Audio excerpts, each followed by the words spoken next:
Greetings and salutations. Welcome to 360 Info Network right here on AM 1490 WERE. 360 Info Network is brought to you by the Cleveland Observer, Cleveland's voice in the community. Have a few announcements to give you, but before we get to that, I'm going to introduce you to the founder and creator of 360 Info Network, Brother Lynn Hampton, also known as Hamptonio. Hamptonio? Greetings, everyone. Welcome and thank you for tuning in to another Saturday program where we try to give you some good information that you can use that is helpful, empowering, and enlightening. I'm pleased to say again that I've been informed that we are one of the longest running African American talk shows on this WERE network. So I'm pleased and surprised that we lasted that long. Just like with any other journey, there were some hills and valleys where you may thought about twice, should you keep on doing this? But that's the way businesses go. So happy we kept going and we, try to bring you some good information.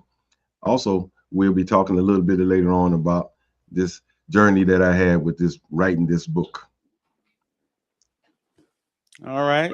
We're definitely going to do that today. As a matter of fact, just like to let you know, Brother Hamptonio, that I have a copy of your book Oh, okay. and All I right. have Good. started reading the book and really excited about what we're able to do with that. So here it is my Oh, copy, okay. All right. All Community right. Policing or Mm. Conscious Policing. I'm sorry, to be or not to be a conscientious self reflection guide for Blacks in law enforcement. And we're going to talk about this book today at length. Mm. Just a couple of announcements that I want to make. First of all, we have Brother Wayne Chandler, who is going to be visiting the Phyllis Wheatley Association on May 2nd from 3 to 5 p.m. That's at 4450 Cedar Avenue. And the subject is the return of feminine energy. Our very own local scholar, but we know him as an international brother. Wayne be all over the planet doing what Wayne does. And so we're going to be honored to see him on May 2nd.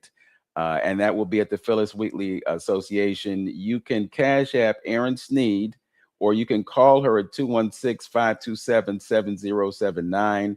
Her cash app is $Aaron Sneed 3. That's $Aaron Sneed 3, ERINNSNEED 3. It is $20 in advance, $25 at the door, and the student rate is $10. Also, there's going to be a program at the East Cleveland Public Library today that will start at 2 p.m. This is something that was shared with us by Baba Elder Paul Hill Jr. It is a pre-national apprenticeship week event. It's called Rebuilding Pathways to Adulthood, Advancing Apprenticeship Opportunities for Male and Female Youth of Color. It's a free event, starts at 2 o'clock at the East Cleveland Public Library. So stay tuned for that. Just a couple of announcements about Larchmere Arts. We are going to have a musical event at Larchmere Arts next Saturday, the 25th, with Victoria Roseman, and I'll be accompanying her on piano. So we are looking forward to that event. And you can pay at the door. It's $15. If you want to pay in advance, you can hit me up at 216-780-2470 through Zelle, or you can go to PayPal and use THA_soul poet at yahoo.com, and you'll be able to get your tickets in advance for that. So with that said, I'm going to introduce our guest. She was brought to me by a sister by the name of Coco Weaponry. Coco Weaponry is a poet, and she's also a former police officer for the city of Detroit. And she's got some things going on at the Brown Hoist in the next couple of months. But she shared with me that there's this person, her name is Lisa Rose Rodriguez. She received a professional degree from the University of Connecticut Health Center campus. It's there that she was introduced to the concept that a number of gunshot wounds can be predicted in at-risk populations. She earned a professional certificate from Johns Hopkins Center for Violent Solutions, which provided her with further insight into the public health crisis as a line producer for Victims to Victorious on the Black Talk Radio Network. The conversation has been amplified all over America and internationally. So with that, gives me great pleasure to welcome to 360 Info Network, Lisa Rose Rodriguez. Lisa, how are you today? I'm fine. Thank you so much, Vince and Hamptonian, for inviting me to this dialogue on gun violence solutions. Okay, so you have something that is called, tell me the title of it. It's Plant Stems for Peace, correct? Oh, Planting Stems for Peace. Yes, that is a nonprofit that I started. I won a $2,000 grant to use trees to impact the number of gunshot wounds. I got I actually published an article first in the Cleveland Observer. My editor was Ron Calhoun, and that article is called um, Reducing Gun Violence by Change, something like this, Reducing Gun Violence by Reducing the Blight in the Neighborhood. So there is a connection between blight, abandoned buildings, illegal dumping, and the lack of tree canopy. Those are environmental solutions that the federal government has actually researched that reduce gun violence in at-risk populations. Okay, so when you look at that in relation to the city of Cleveland, what kinds of things are you seeing with relation to the canopies? Well, Cleveland does have a tree, a tree conservancy. I may not be pronouncing that correctly, and they have not done this yet. Planting the trees is extremely expensive. You really have to put up about $1,000 for each tree until it turns into an adult tree. One of the things that the people who are aware of this research, and there are people in the conservancy, is that there are places in Cleveland that have high gunshot wound rates, but the tree canopy is thin or none. And then there are some neighborhoods in the city of Cleveland where planting trees on the sidewalk is not allowable because of zoning. So those are some of the impediments. But Cleveland, if you drive around Cleveland, um, you will actually see what I'm saying to you. I live at the border of Shaker Heights and Buckeye, and when I walk down Hampton to Southmoreland, except for a park, the tree canopy disappears within one traffic light. So it's an obvious lack of greenery for anyone who's just a trained observer. So one of the ways that my plan is using violence interrupters in Cleveland.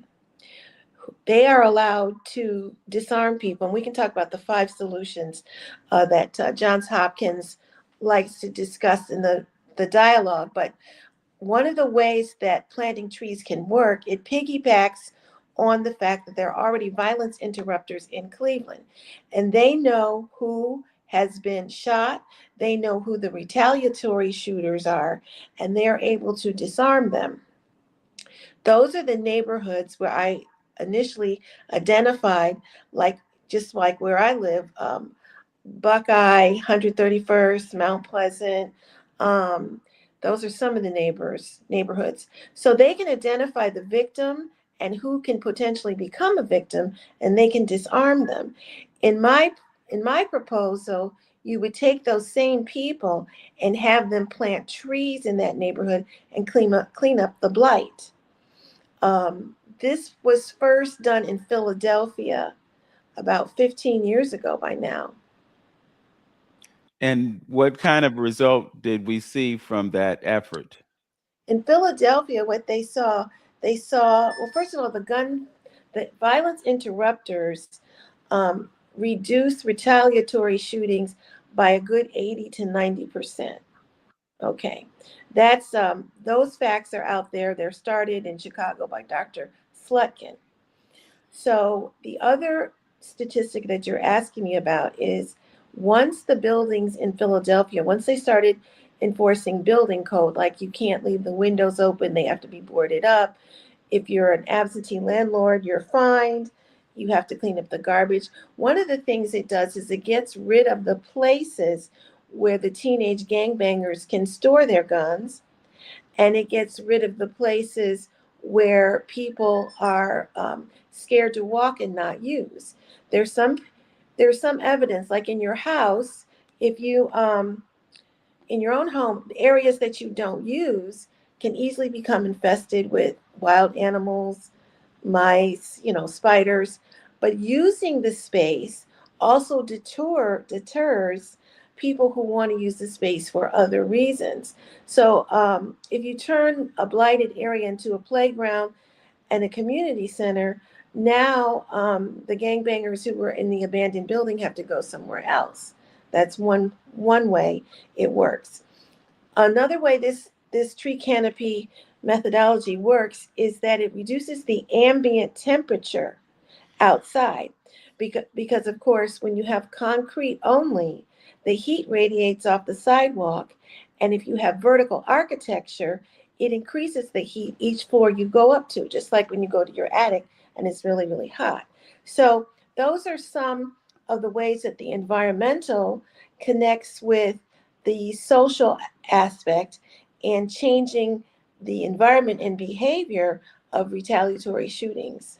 Yes. It's interesting, Lisa, because I live in a relatively recently created subdivision in Cleveland. It's called North Park Place, built 32 years ago. And within the first year or so, they planted several trees on our tree lawns. Since I've been in this house for 32 years, three of the four trees that were planted were actually all four trees are down.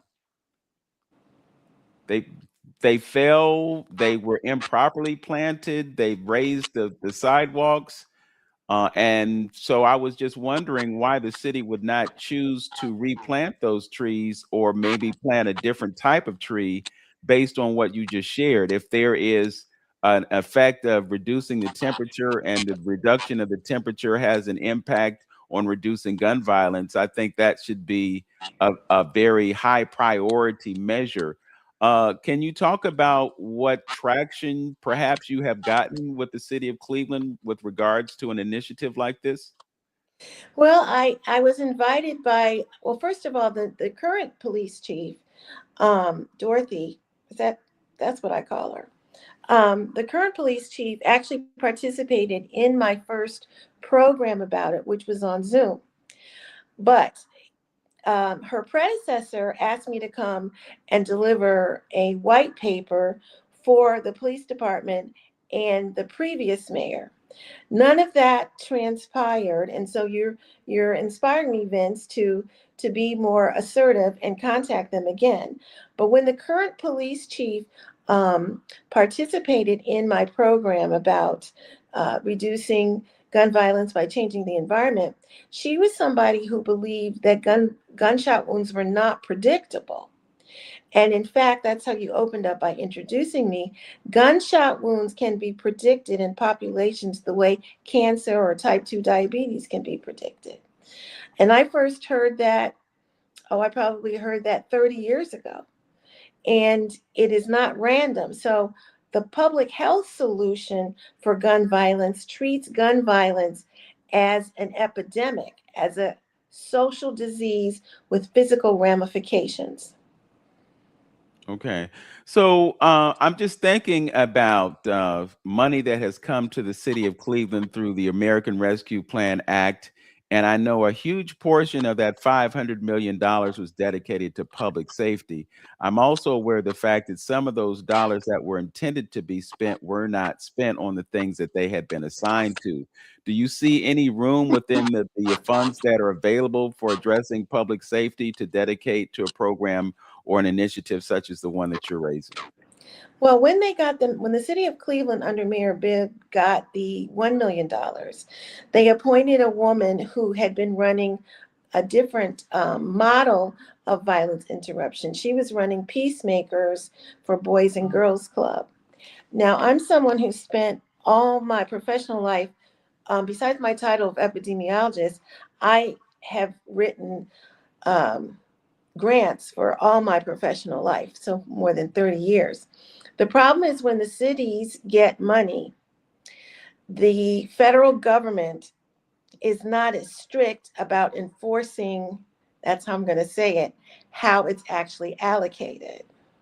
When you are a nonprofit versus a municipality or a county government, they come and they can audit every single client you've had contact with. So there's more accountability with the nonprofits versus the municipalities and even the counties. Okay. So mhm. go ahead. No, I have become frustrated with my attempts to contact the mayor. And again, the current police chief, she is aware of my program because she participated in it when I had written the article, and we did it. We had funding from the Cleveland Foundation. But one of the biggest hurdles, and this does answer your question, is that gun violence for African American men in particular, it is normalized to a very tragic sense of normalcy. I'll give you an example of what I mean by a gunshot. The idea of being shot is normal and normalized. I was in Hartford, Connecticut, and my husband at the time was selling art from Africa. And we had these napkin rings and they had round holes in them, but they stood up. They were made like animals, lions, giraffes, zebra, that kind of thing. And a little girl comes up and she picks it up and she looks at the hole and she says, "Did it get shot?" And she was about 8 years old on a bicycle. She wasn't trying to be funny. She was asking a question based on her experience. And later on in Hartford, Connecticut, I played a reporter because I was on NPR at the time, who reports on a gun violence incident in Hartford, Connecticut. And so this my answer to you covers a couple of things. One of them is Hartford, New Haven, and I believe Bridgeport. They account, 3 cities with low tree canopies account for almost 100% of all homicides in the state of Connecticut. Until Newtown happened, and I am on TV lecturing about that, the Newtown rate of gun deaths for white women on that one day, changed the numbers and the trend for 400 years worth of record keeping. Since 1600 and something, it changed that one day of female gunshot wounds. In Connecticut, you can go years where no white woman is killed from a gunshot wound. And most of the persons who are killed by guns are young Black men. Right. 90% of all homicides throughout the United States of America include African American men. Now, the Latino groups, sometimes they're a subset depending on how you count. Like I identify as Afro-Latino, but I'm clearly Black. So sometimes that's what we call couch data. It has to be teased out. And there are differences in the Spanish-speaking populations. So if you come across the same data for males dying from gunshot wounds, the biggest difference is white men are most likely to die from a self-inflicted gunshot wound. And they often use a long gun, which is a little bit tricky. There are statistically there's a concept for your audience called statistically significant. Excuse me. Statistically insignificant. So the number of African American men who die from long gun wounds is statistically insignificant. So you're saying that white men are more likely to take their lives by using a gun and using a long gun, versus us, we don't do that. We end up losing our lives at the hands of someone else. And also there is a what is called, the sociologists study these networks of who's related to who, like that joke 7 something Kevin Bacon, That Hmm. right. 7 degrees of separation. Yes. That's what I was trying to say. So the one of the things that's very prominent with the African American males is that the person who kills them is going to be a relative, a friend, or known acquaintance most of the time. Now, a lot of police officers focus on the gangbanging violence. If there's not a gangbanging war, and I've interviewed thousands of Spanish speaking gangbangers, Los Solitos, Latin Kings, if there's not a war if they're not beefing between each other, the difference is if you take out the gangbanging and you take out the retaliatory shootings, you're still having what my father called Ray Ray kills Daquan over some sneakers. You still have that in the statistical base. So the friend acquaintance homicides still will occur and have been occurring without the gangbanging. Okay. So you just have folks out there killing each other, and unfortunately, it's us killing each other. Um, I don't know. It just seems kind of frustrating over a long period of time that we would act as our own exterminators, but that's kind of an American reality. I think the real critical issue, Lisa, is, what are the conditions that lead us to killing each other? And I think, when we look at what's going on in terms of policing, it's always reactive and it's not preventive. Just a few more minutes before we conclude, but I just wanted to get an idea from you about what those ideas are for, as you put it, protection and prevention. Well, Johns Hopkins has like these 5 things: safe and secure gun storage, firearm purchase license, firearm removal laws, like uh, when someone gets a restraining order, they have to surrender the guns. That the way the guns are given up varies by state to state, county to county, city to city. Um, I know here, my neighbor, I saw the sheriff remove the guns when a protective order was filed against her. Community violence intervention is another thing that Johns Hopkins mentions, and I mentioned that before. There is a program where people who are at risk for suicide register. I believe it's in North Carolina, and they are not allowed, it's a volunteer, to ever purchase a gun unless their mental health state changes. But that's self-referred. And so self-referred data it's questionable because you can never see what the person is really doing. Like when I've interviewed people about HIV/AIDS behaviors, I never could watch them have sex, for instance. And that might seem, funny, haha, but the truth is some behaviors are simply self-reported. Now, gunshots out in the street are not secret. They're out in the open. But one of the ways I'm looking for, like I'm not looking for the gun, surrendering your gun, changing the licensing. I would like to see what kind of prevention starts with changing the lot in life for Black and brown men. And one of the predictors of that type of behavior is not having a high school diploma, believe it or not. That is a predictor. Not having a father in the home is a predictor. Having a teenager for a mother, it's a predictor. Now, some people are listening and they say, oh, I had one and that didn't happen. No, my father was born when his mother was 17 and she was his second child. And he retired from the post office in the Army. So no, it's a predictor is an aggregate. So if you clean up the environment, and you get high school diplomas in there, it changes who's willing to commit the crime.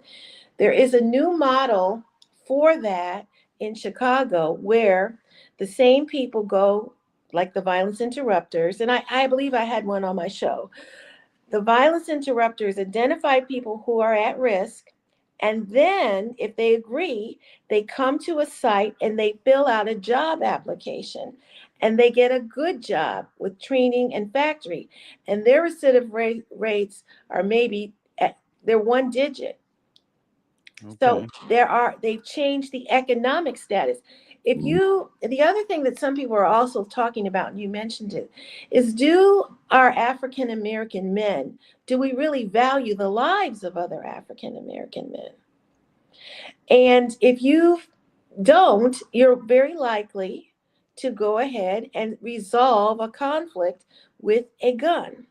So some people, and in my larger project, we also introduce de-escalation techniques. You know, if your white sneakers are stepped on, can you step away and don't come back and lay in wait for the person? I mean, getting angry over stuff that doesn't make sense, but makes sense if you're trying to prove machismo. And there's an over performance of machismo in African American society. I think that's fair to say, especially if you watch hip hop videos. Now, I listen to it, but is everybody really that rock hard? And is it really okay to be strapped with that 9mm in your waist? And that's another thing. It's the secretion. I mean, it's the secrecy of having a powerful weapon that you can put in the jeans of your pants. You notice? Yes. So that is another thing. It's too easily concealed and too portable. And one thing that you don't see, Vince, is you really don't see very many African American people killed by guns in the home, which is actually the number one cause of death for children. But when you look at who gets shot that way, it's not us. Interesting. Mm-hmm. Antonio, you've been listening. What are your thoughts about what has been shared before we break? Yeah, well, I don't know if I can do it in a few words, but I think it's interesting. I would definitely like to see some data in it, but I think it's a combination of a lot of things, and it's just interesting to see how, which we talk about nature and environment all the time, or how it's related to us as human beings. So I can see how that can play into the whole effect of gun violence and things like that, because we know what happens, at least in the Cleveland area, when it gets warm outside and things like that. We can see how activity picks up, and that's naturally through the sun. But I would also like I say, all those things, it's just several things I think play a part with that. When we always talk about culture, with a holistic approach, or your music. You touched on that a little bit, and also the food, and the media. Those all are contributing factors, I think, as well to the violence, and that's why we, as a community, have to take control of the information that is coming into our community. We should be. When I was talking about trying to do an image program, a positive image program, the next level of that was going to the FCC and controlling on what type of things are being said and played on the radio, because all of that is an effect. We talked about that 440 hertz situation when we're dealing with the music is concerned. So it's all a factor, and we have to be aware and educate ourselves on the factor, and so we can do something about it. Those things are playing out, and without any resistance. They're running rapid, and people doing what they normally do in reference to those things, and it's promoting the violence. So we as a society, we got to do better. We got to do better on what's being played, what's being put it out there, and see the holistic approach on how that affects the food, the music, what you see, what you hear, the culture. All of that is a factor, and we have to do something. Yeah, positive. I fully agree. I am seeing what you're saying in terms of the connection between nature and behavior. I think Lisa has made it abundantly clear that there are some ways that nature can counteract the violence that happens in our community. And again, we have these conversations on the air all the time about the impact an environment is having on us. In the cities, concrete jungles, we've got industry in proximity to our neighborhoods, and there's toxicity that happens as a result of that. I think it's clear that we need more trees. I know that there are tree planting programs in some areas of the country, and I think even here in Cleveland, there's that idea If you look at a city like Cleveland Heights prides itself on the abundance of trees in their neighborhood. So yeah, we need more trees, we need fewer pistols, and we need more paintbrushes. I'm going to leave it there. Uh, Lisa, you have opened up the door to some very interesting conversation, and I'm excited about continuing to have this dialogue with you. I'm going to have some opportunities for you on other platforms so that we can continue to have this conversation and monitor the progress that you are having with your initiative. Is there any information that you would like to share with our listeners in terms of ways that they can support you and your mission before we conclude? Sure. Please visit my LinkedIn page. Make sure you type in the hyphen Lisa Rose Rodriguez. I have a couple of articles up there and some links to other media that I've done. And I just want people, like some of my public health people on LinkedIn, they are in my same camp. So they support me with messages and likes and subscribe and things like that. But yes, visit my LinkedIn page, and you can see how this idea of changing their environment is going to get more bang for the buck than trying to disarm every individual who you may think wants to use the gun inappropriately. All right. Lisa Rose Rodriguez is an epidemiologist. Her program is Planting Stems for Peace. We're going to have more conversation about this in the very near future. Much success to you, and continue to keep up the fight. Thank you so much, Vincent Hamptonian. All right. We're going to step away for just a few moments with this message from the Cleveland Observer, and we will be back to talk about conscious policing, to be or not to be. It was written by somebody by the name of L.C. Hampton, who happens to be Brother Hamptonio. We will be back with more right after this. Cleveland has stories worth telling and voices that deserve to be heard. That's why the Cleveland Observer is proud to sponsor 360 Info Network with Vince Robinson and Hamptonio on AM 1490 WERE, where truth, culture, and conversation come together. Each week, host Vince Robinson and Hamptonio open the door to powerful discussions, from the arts and community history to the issues shaping our neighborhoods today. And the Cleveland Observer is right there with them, shining a light on the people and movements building a stronger Cleveland. Tune in to 360 Info Network and visit CLEobserver.com to read, watch, and share more stories that inform, inspire, and unite our community. Because together, we are Cleveland's voice. Cleveland's voice in the community is the Cleveland Observer, doing great things in our neighborhoods and raising consciousness about the issues that affect us in Cleveland. So we have a book. It's called Conscious Policing, to be or not to be, a conscientious self-reflection guide for Blacks in law enforcement. You put L.C. Hampton on here. You may have thrown a curve to some folks who don't know you by that name. But I wanted to give you an opportunity to talk about that book. And I think that it was your intention for this to be the focus of the show. So thanks for your indulgence. And let's talk about the book. Yeah, it's it's something that people had a little bucket list. So it was one of the bucket lists, and as we look at it as a African American community, if you really take a good close look, the criminal justice system or the justice system plays a major part, in our society and how it affects the African man. Just think, look how far it goes back. He was stolen.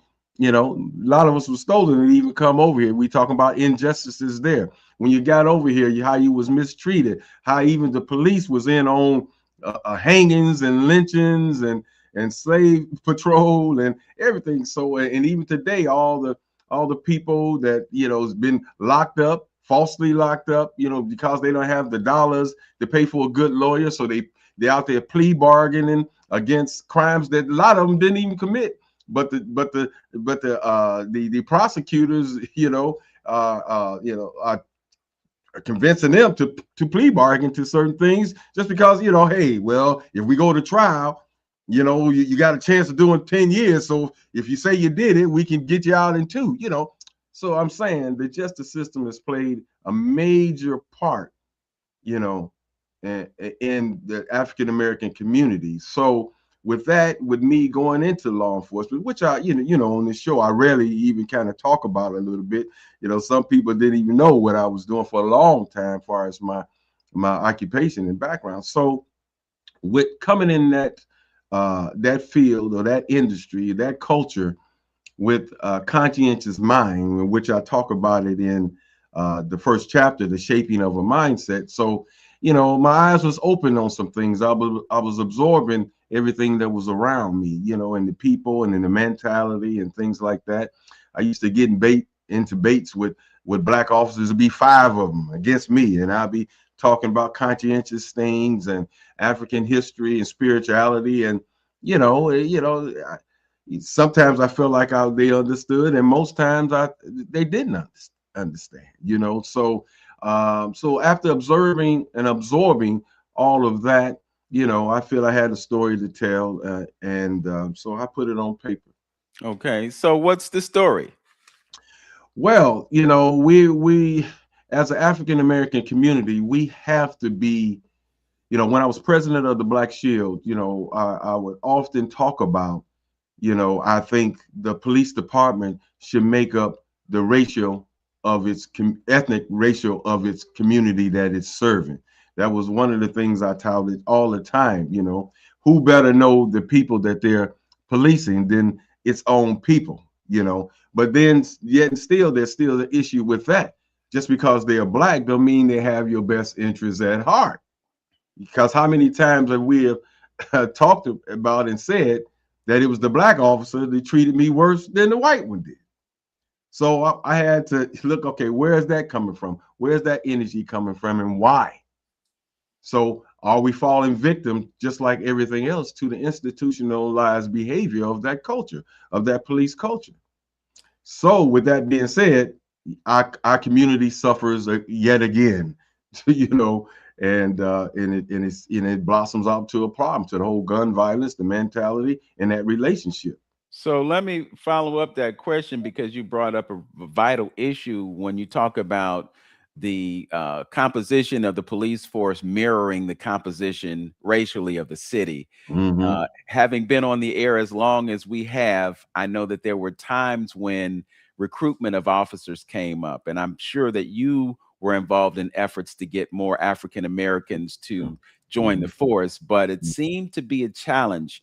Can you talk about why perhaps we're not willing to go into law enforcement with the attitude that you had, that you talked about last week? You know, you said that you came into the police force because you wanted to be a public servant. But sometimes people might join the force because it's going to give them power and it's going to give them a paycheck. So the paycheck correct. And the power, but no compassion. That's so right. Can you talk about the challenge in recruiting officers of color? Well, again, you know, the major challenge that I would say, and it's along with white officers and black folks, getting officers with the right mindset and understanding. Right now, they're trying to implement a more community-minded type of recruitment going on.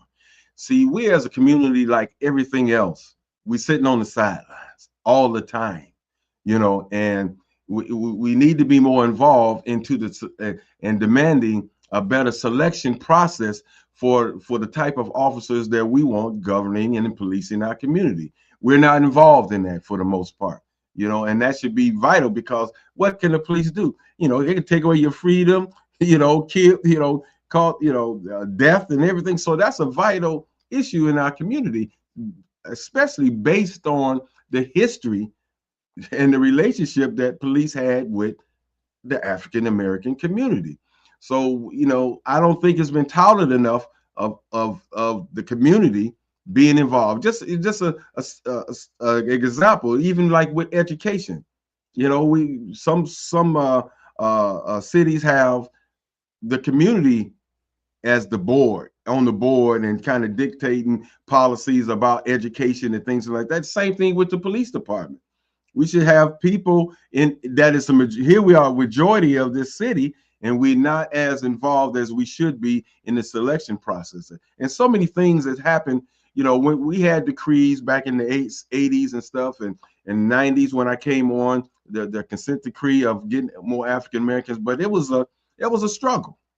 It was a struggle, and they did all kind of things to forward that and jeopardize that process. By me talking to some of the older heads that was there on the department, you know, and now by looking backwards, they purposely, to hijack that process, they purposely would hire African Americans that they knew wasn't qualified to be a police officer, just to point the finger and say, see, y'all making us getting these DEI people and they're not qualified.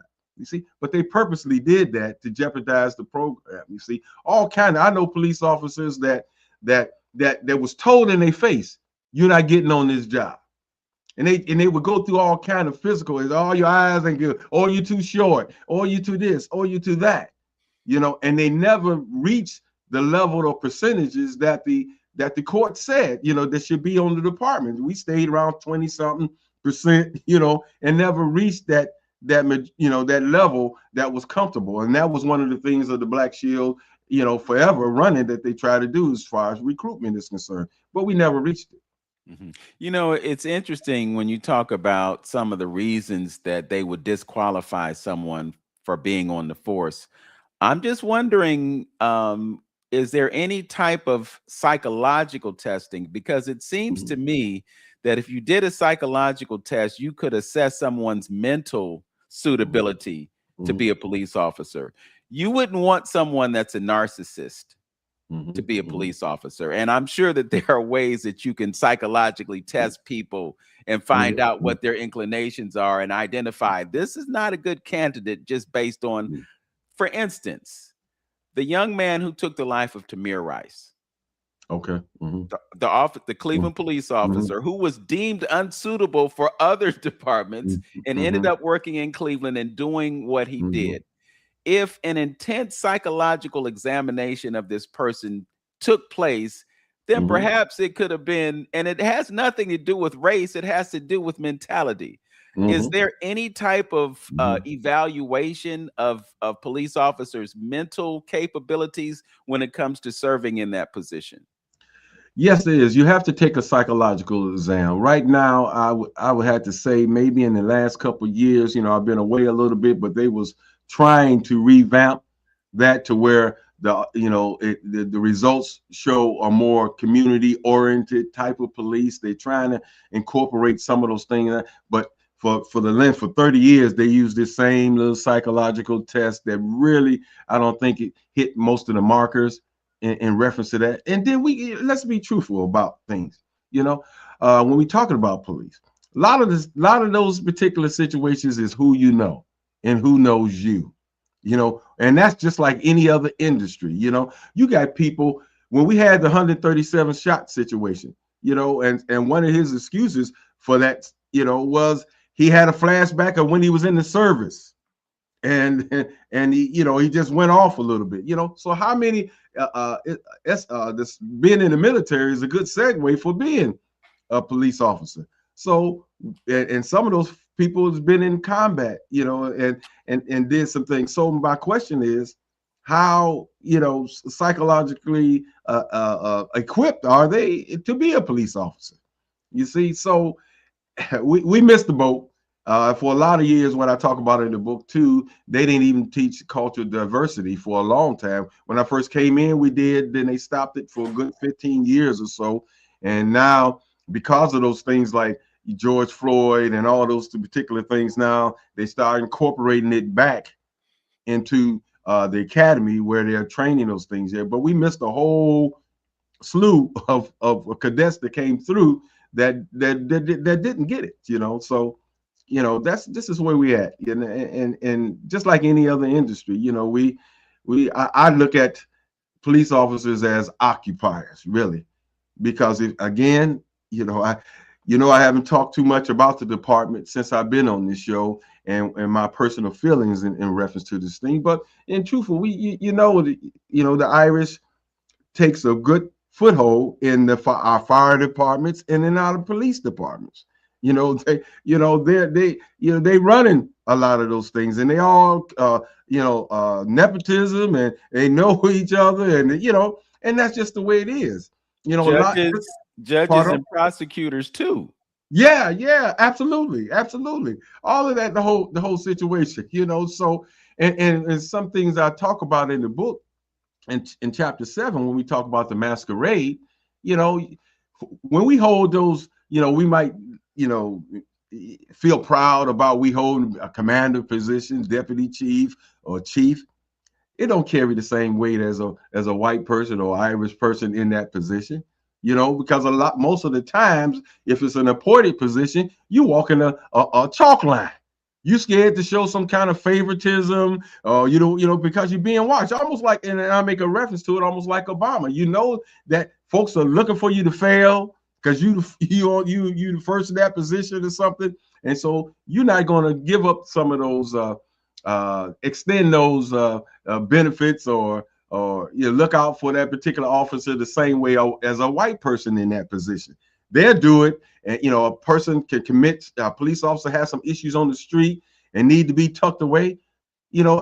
All of us could talk about people that they looked after. If they liked you, they don't tuck you away and, until it all blows over, then bring you back out. And, the public kind of forgot what happened and you back in action again, And so that's the game. We need to understand the inequities of everything, So my problem I have, with Black folks in general, and especially police officers, they can adapt that attitude of want to be accepted, want to be a part of something, So to your point about President Obama, there was a whole idea that he put out there that a rising tide lifts all boats. Mm-hmm. And so the mindset was he couldn't show any favoritism to people of color because of the position. So what you were saying about those commanders, they're in a position to address specifically needs, critical needs of a certain segment of the population, but they don't want it to appear that they're showing any favor to them. So what ends up happening is, they're more violent, they're more deliberate, they're more demonstrative about showing, I can lock up some Black folks. I don't have any affinity to them just because I have this position. Absolutely. It has to run deep like that. Look at people in their own industries when we come to those management foreman positions and this, that, and other. They're strict as, they're hard on they're on their own kind. And it's unfortunate, that it's that way. And I believe, like, far as the police are concerned, when you might have somebody that is a whistleblower or want to tell the truth or stand up because of an issue that they see is not in the best interest of the community, here's when we come in. We as a community have to back that whistleblower. That you can't, being the police can be dangerous. We've seen stuff like Serpico and these other cops who stepped out on their own against this, then take the payoff and all that stuff. They set you up for something, call you go to a run and, something happened. He got ambushed. You can get set up like that. You know what I mean? And so we as a community, when you have somebody speaking the truth, whistleblowing about some stuff, we as a community have to rally behind that particular person that is speaking truth or making things people aware of some stuff. But because we are not culturally sound, I'm back to culture again, because we're not culturally sound, and we are non-supporter, we all individual. Well, we'll speak a good game. Oh yeah. But look at those ladies down in Atlanta. I'm just giving a small example that Trump's people trotted on and threatening them, and because they thought they was doing something with the ballots, and them two females down there. It should have been guards around that house, protecting those women, to be taking shifts. But we let them out there by themselves, bone dry, having to deal with it. What about when the policeman shot the one guy in South Carolina in the back, and the brother was right there afterwards, seeing the officer put the taser or something, the gun or the taser next to the guy laying on the body, and we'll jump on it. Why didn't you say something about that? But what would happen if he would go out there and say something about it and tell the truth? This man in South Carolina by himself, his family getting arrested. Threatened, and he got to walk that path by himself. So that's going to make him think twice about saying something. Now I'm out there. Yeah, I stood up. I was strong. I told the truth. But now when it comes to the reality, your kids getting threatened, your wife getting threatened, you getting threatened. You getting phone calls. And if something happened to there's no protective force. The people got to see that other folks got your back, and we watching what's happening. That's where the community plays in. I'm thinking about a case that happened here recently that has gotten very little attention. An artist friend of mine by the name of Mary Kay Thomas has a grandson who was shot in the back by Cleveland Heights police officers. He was executed, basically. 18 years old, never been involved in any criminal activity or anything like that. And I understand the city's perspective. They don't want this type of information to get out there in the public because of the embarrassment that it causes to the police department.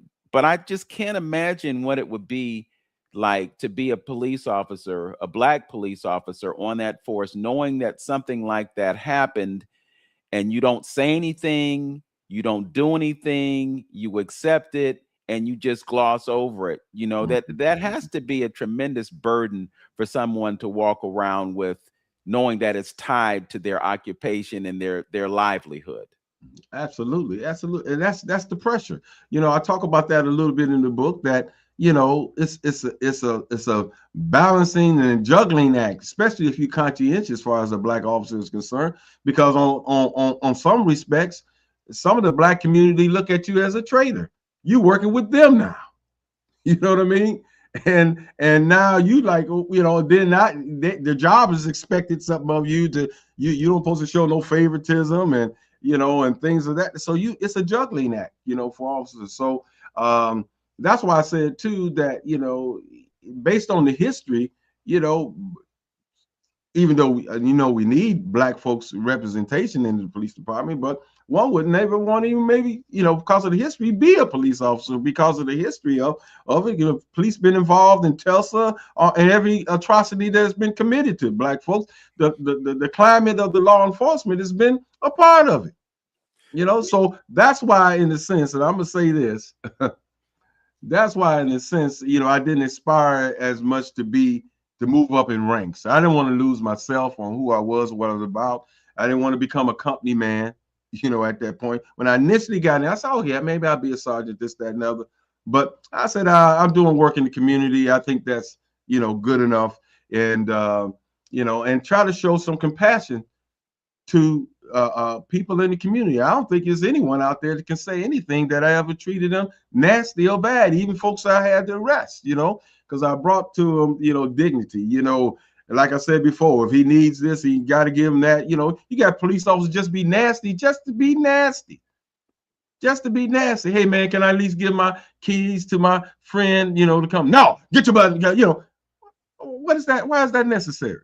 You know what I mean? It ain't doing anything. Let the man, this lady needs her car to do this or to do that, or he needs to give her the keys to the house, or just simple little things. So basically, I stress to in the book is that if you have an opportunity to do something, that is helpful, then do it, because you working firsthand with these people on the street.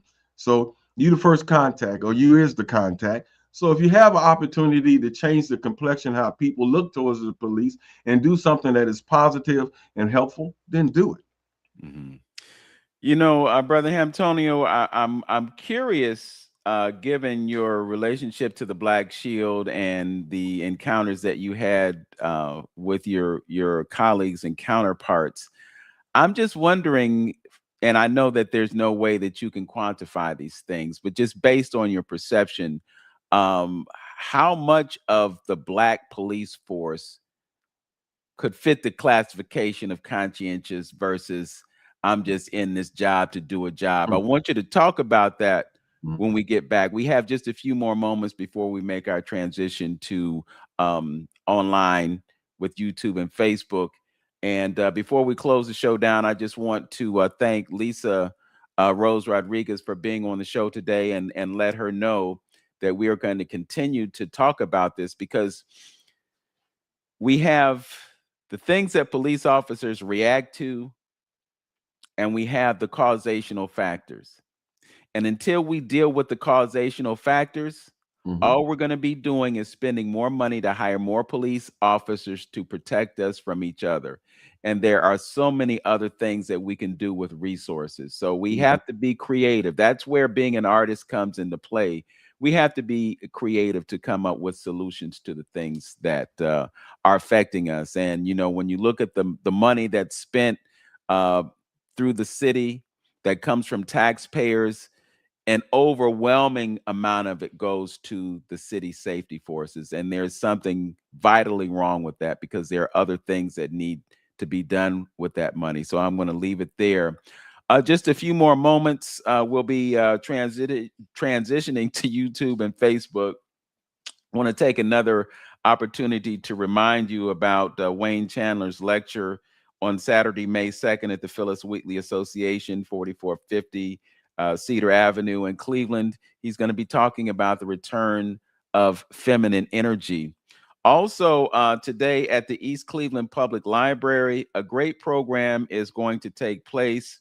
It starts at 2 p.m. and it is going to involve Corey McCray. He is a state senator in the state of Maryland. The program goes from 2 to 4, and it's called Rebuilding Pathways to Adulthood. So you have time to make it over there before that program starts. I plan to be there and give you some insight on that. As always, know yourself, love yourself, be yourself. Make it a great day, Cleveland. Peace. Peace. Peace. All right. It is 12 o'clock noon right here on YouTube. If you care to, you can join us on the journey with Antonio. That's his YouTube channel. You can also see us on my YouTube channel. And we have 2 Facebook pages, the 360 Info Network Facebook page. And we also have my Facebook page. I stream live to that. The book is called Conscious Policing: To Be or Not to Be, a conscientious self-reflection guide for Blacks in law enforcement, written by L.C. Hampton, who you know as Hamptonio, and some folks know him as Lynn Hampton, but L.C. Hampton. Why did you decide to go with L.C., Lynn? Well, I don't know. Just like with Haptonio, just a tag name in case I decided to write some more and just to brand a new name. That's all. Okay. Yeah. All right. And I don't know if those. I've been having issues with my YouTube channel, so I don't know if people are being able to catch the show on that. So go to Vince Robinson if you didn't catch it on my stream. I've been having some issues trying to figure that out. But anyway. Yeah, so your question, repeat your question. Yeah, I wanted you to talk about your perception of the proportion of conscientious officers of color on the Cleveland Police Force while you were there.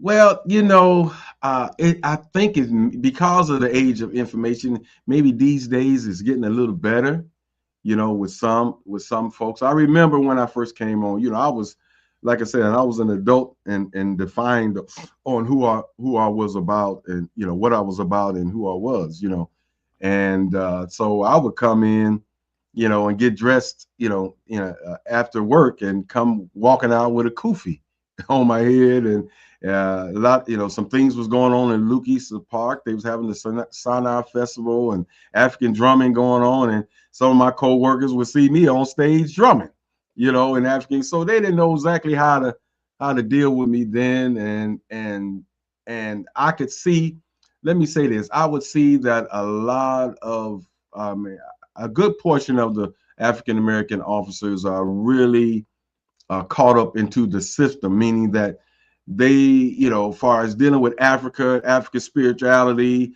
and dealing with some of our great Black African scholars who come from a different point of view and research. I don't think they were subject to that at all. You know, a lot of them wasn't, you know, at all. So I would be bringing up those things. And that was one of the major frustrations in talking to a lot of them at that time, because just like we do, we would have opinions about things that you never experienced.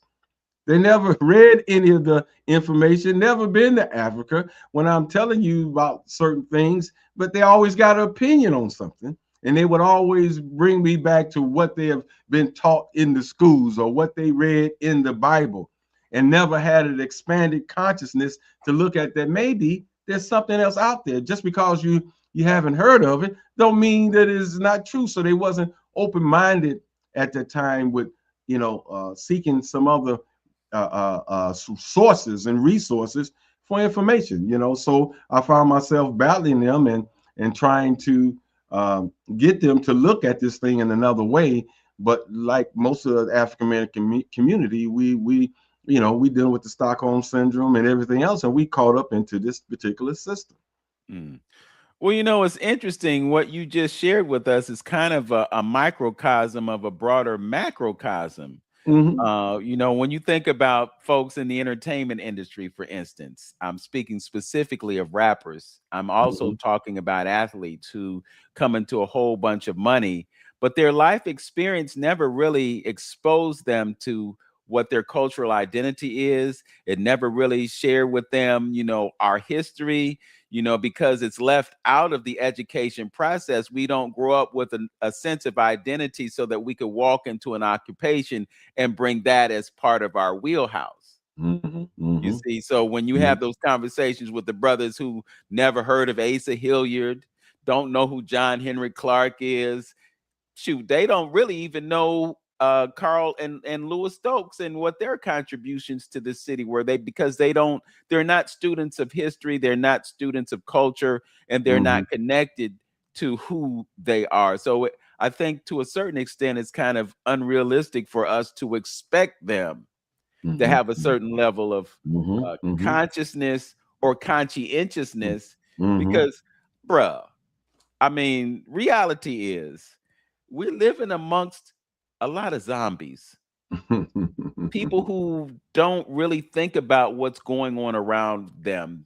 You know, the people who don't observe the lines that are painted on the streets, you know, who will make a left turn from the center lane when there's a designated left turn lane.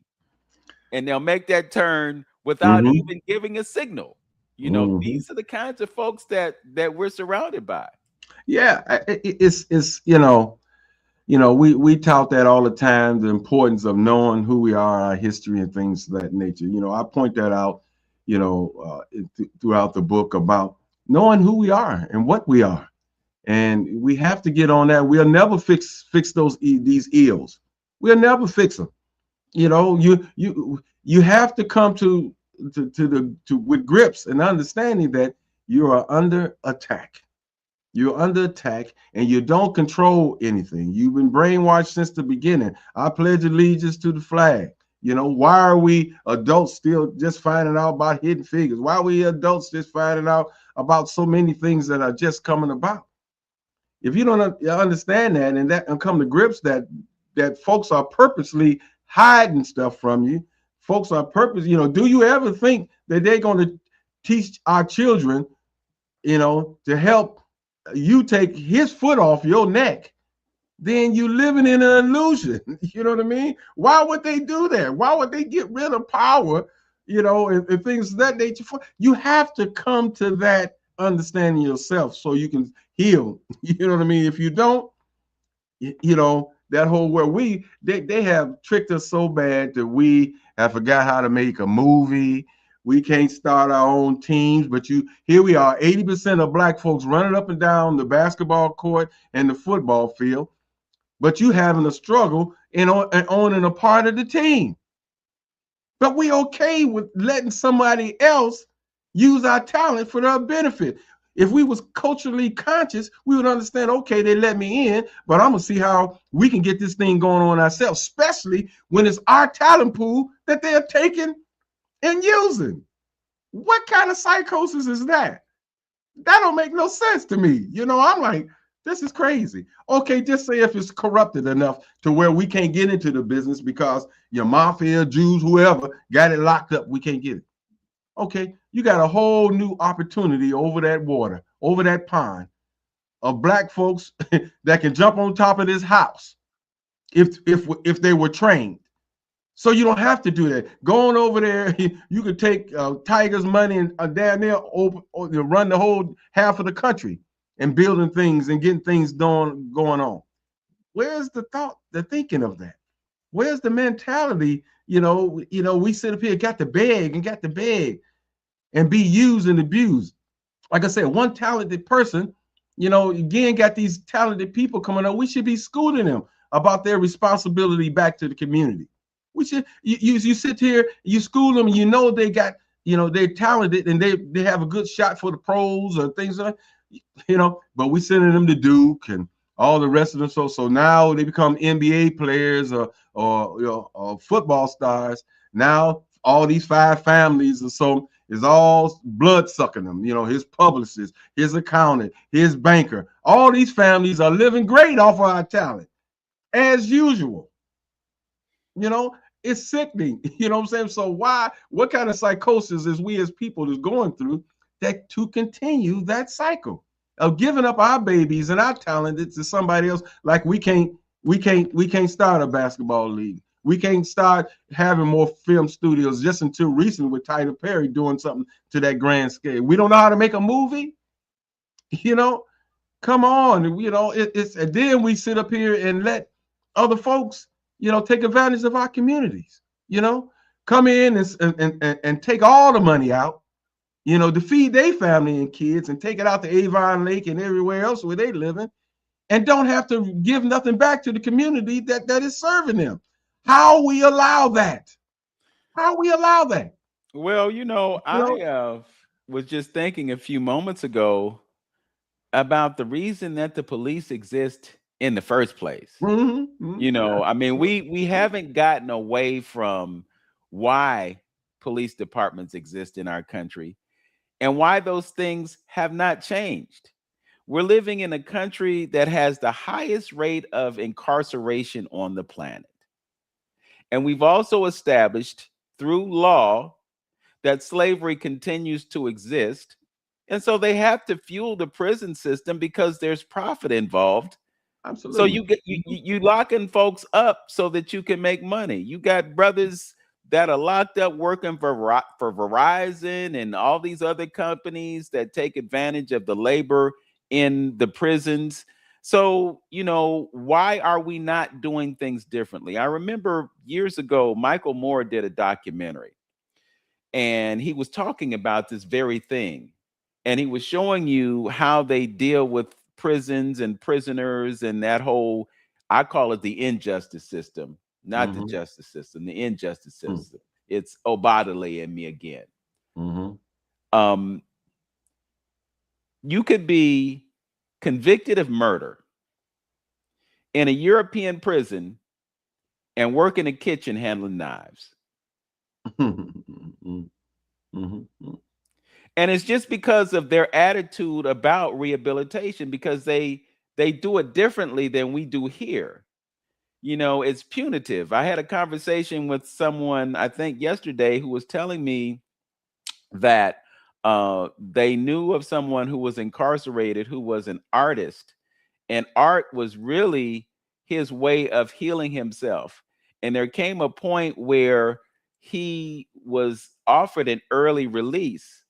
And he didn't take advantage of it because he wanted to continue his involvement in the art process. And I know this is kind of away from the subject, but just the idea that someone would be incarcerated and could apply themselves to art and make a choice to stay inside and keep working on his art. But when I thought about it, it was like, okay, well, if he's inside, then he's being taken care of. So he's got his 3 hots in a cot or whatever. He can dedicate himself to his practice. He can focus himself on that. And he's not dealing with the weight of coming back into a society that is going to be problematic, because our brothers get locked up and then they have to come back into the world and then they have to navigate a new reality that is not always friendly to them. Right, know, right. You know, how many brothers do you know that were locked up and then came out and end up working in the barbershop? yeah. You know, it's a cycle that we're dealing with. And see, we got to come to the understanding of, you know, and I know it's mental. You know, you got to depend on the same people that is, you know, doing all kind of things to you for your survival. You know, and I talk about that in the book. You know, so it's chapter 6. I talk about it's the title of that chapter is called "Follow the Leader." Really, you know, and if I'm gonna follow somebody, they got to show me vision, morality, you know, something that I want to follow and take my family on that particular journey. Just say, I give the example of a preacher. You know, if I'm gonna become a member of this church, I want to check all those things. What kind of vision is he trustworthy? Is somewhere I want to take my, you know, bring my family in, and you know, things of that nature, so it can cause some issues. So let's go to history. And let's look at the historical history of who we are following, the Europeans and things of that nature. Have they put a society together that worked homogeneously and worked to the point to where the least of you are taken care of? They put a society together that everybody, you know, is on the same playing field, or at least looked after. Do they have a history of ever doing that? Black folks have. You know, some of the scholars say Egypt was on one accord living from almost 3,000 years. You know, we have done that. We have put societies together like that. Think about all the contact that they don't have after they, like Carmen say, after they took their show on the road. What did they do?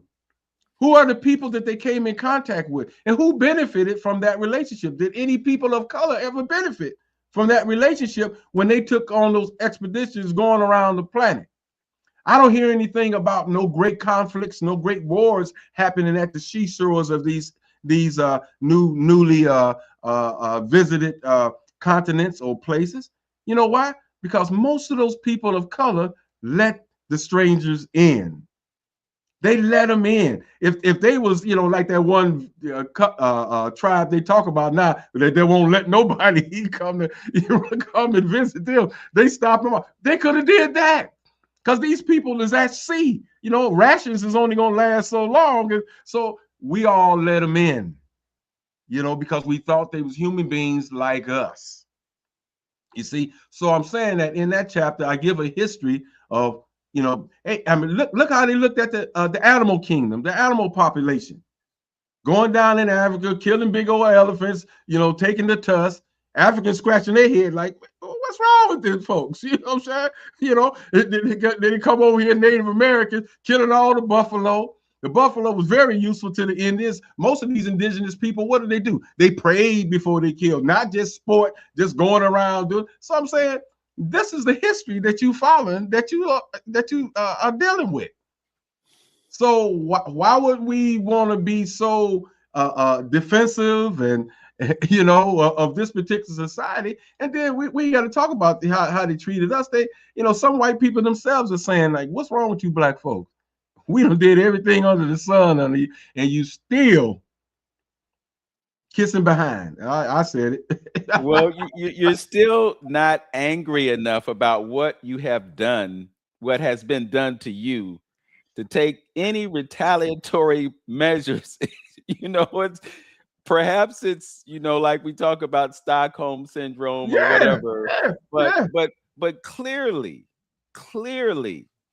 when you take responsibility for yourself, become self-sufficient, have land, have a connection to some type of cultural identity and understanding of who you are historically, we've proven time after time after time we can take care of ourselves, you know. But again, just revisiting the whole idea of what happened as a result of integration, and we stopped circulating the dollars in our communities, and we stopped employing each other.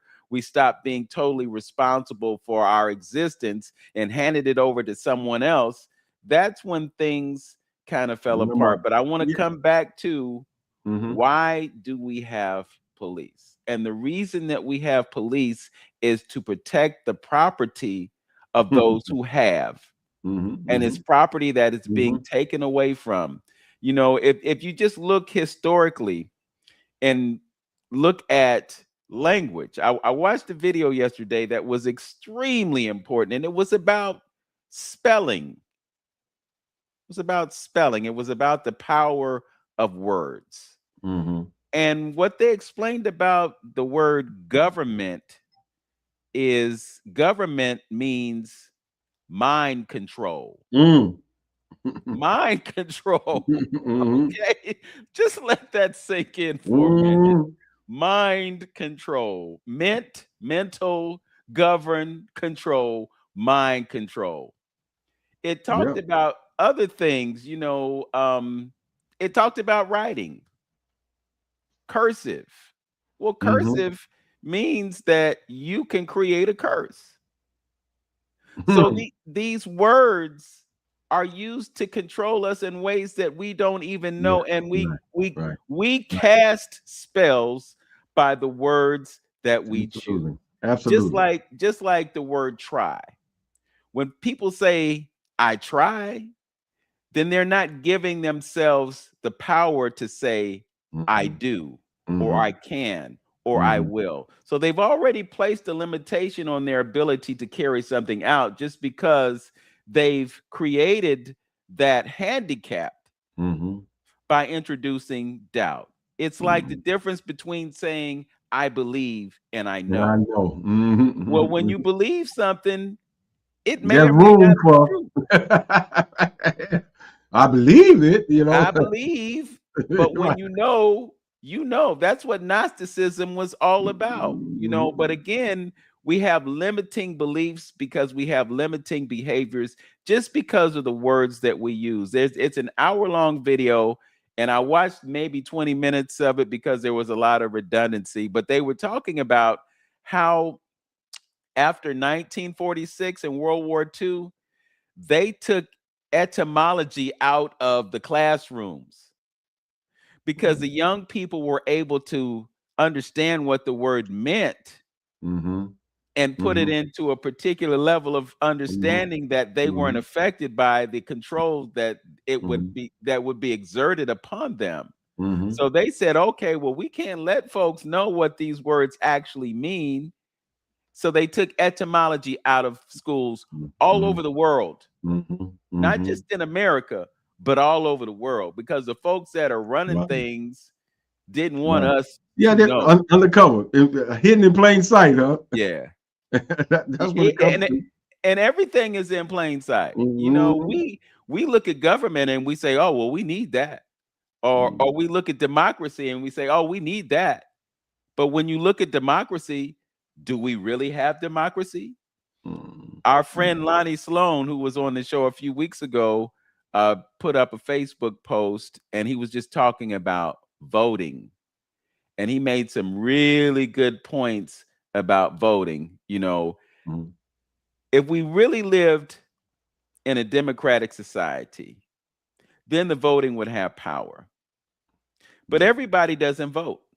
You look at the presidential elections, we don't have full participation in that. You look at local elections, we don't have full participation in that.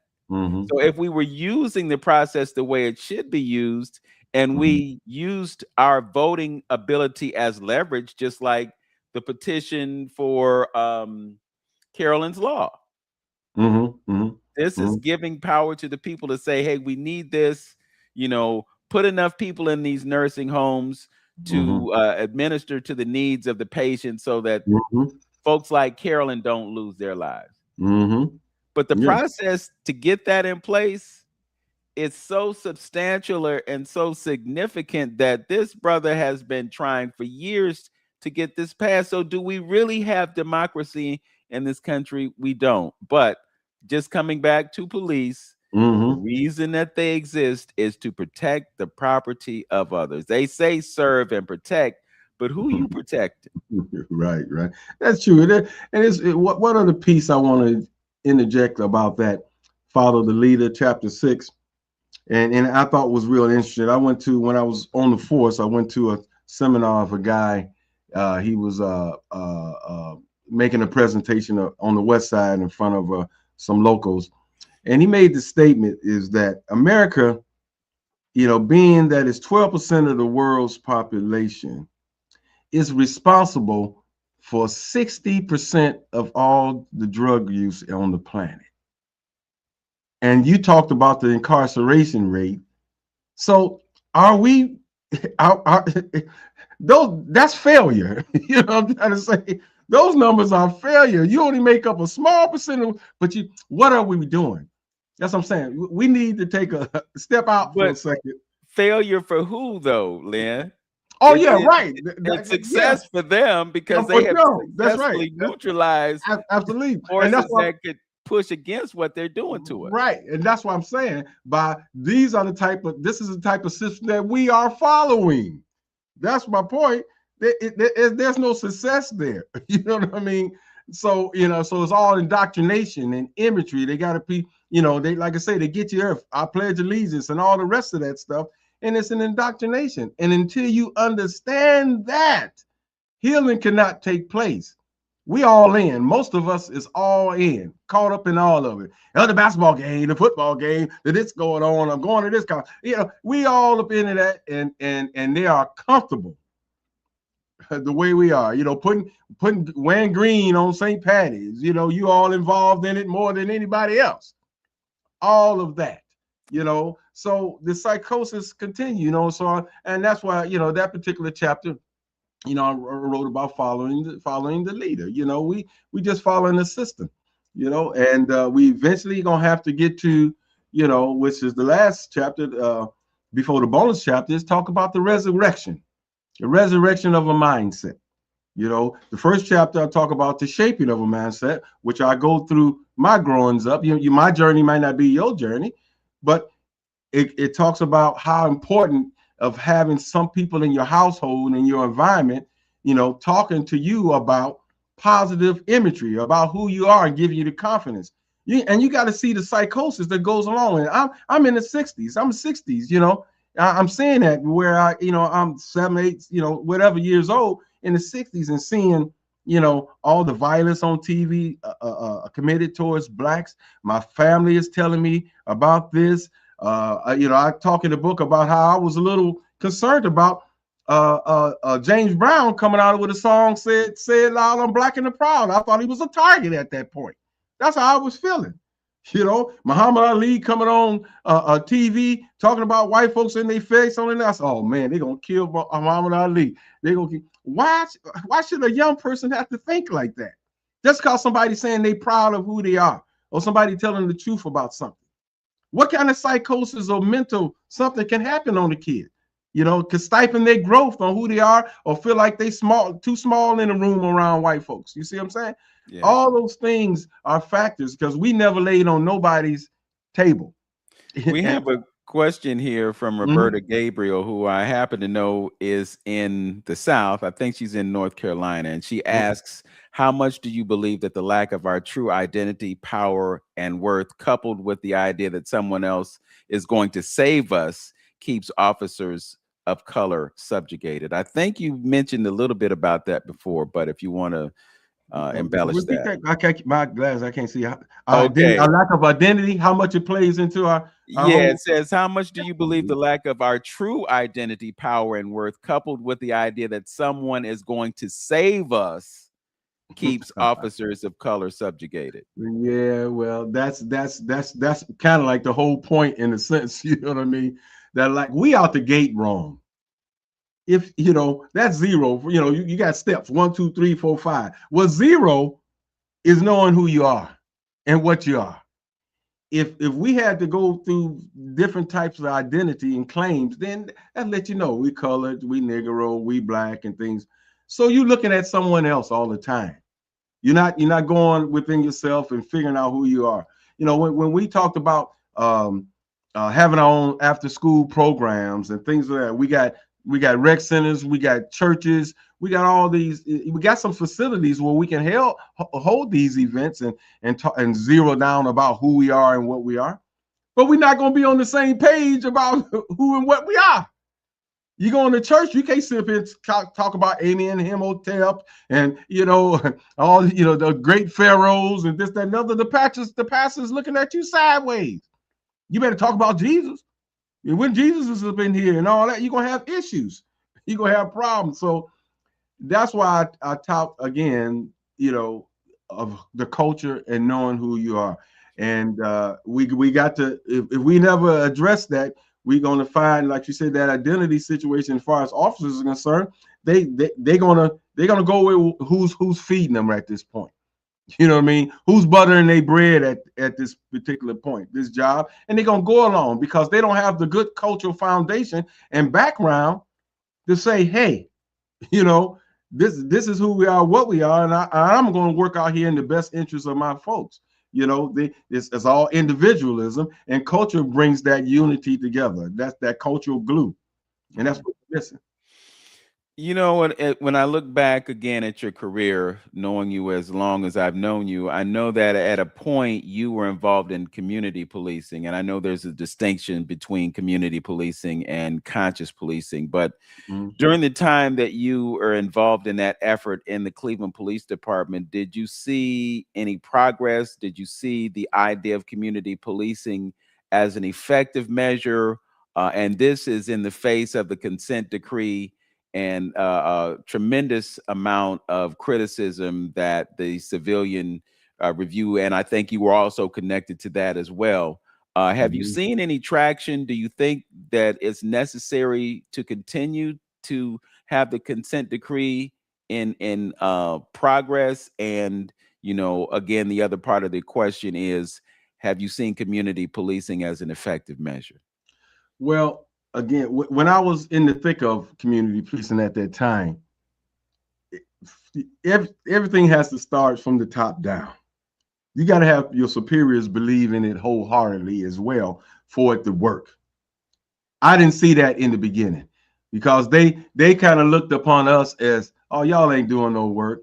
Y'all ain't doing that. We didn't get the same resources. We didn't get the same, whatever it is that we needed to do our job, right? The same backing and things. Now, if we put something together, like we did a gun buyback program, getting guns off the street, we didn't get no help from the higher ups. That didn't come down from the safety director chief. We decided to put that program on, but guess what? They came for some photo ops. After if it was a success, they came for the photo ops afterwards. You see, but it's not embedded. So since the onset of people rising up now and starting to push back to some of this unscrupulous behavior and things going around, it's almost like everything is always reactive instead of proactive. And that's how it's been all the way through. We responded to it now because citizens are talking a little bit more of it, and Black folks in the community say we want the same kind of